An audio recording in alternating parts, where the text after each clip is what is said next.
Farg'onada xususiy maktab tanlashda siz nimalarga e'tibor berasiz? Chiroyli bino, qulay sharoit, o'qituvchilar yoki natijami?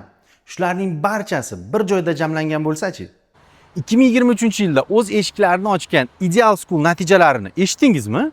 Birgina o'tgan 2025-2026 o'quv yilida 360 nafar o'quvchi turli darajadagi milliy va xalqaro sertifikatlarni qo'lga kiritdi. 41 nafar 5, 6, 7 sinf o'quvchilari esa ingliz tilidan B1, B2 va C1 darajalariga ega bo'ldi. Bitiruvchilarning 94% esa oliy ta'lim muassasalariga qabul qilindi.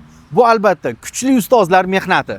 Ana endi katta yangilik. Ideal maktabi yanada kengayib, Farg'ona ahli uchun 15 milliard so'mlik katta binoga ko'chmoqda.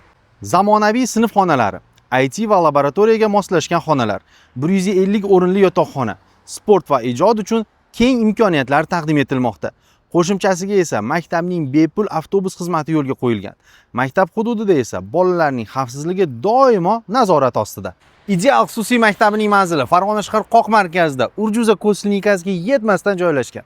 To'liq ma'lumotlarga ega bo'lish uchun esa ekraningizdagi raqamlarga hoziroq bog'laning.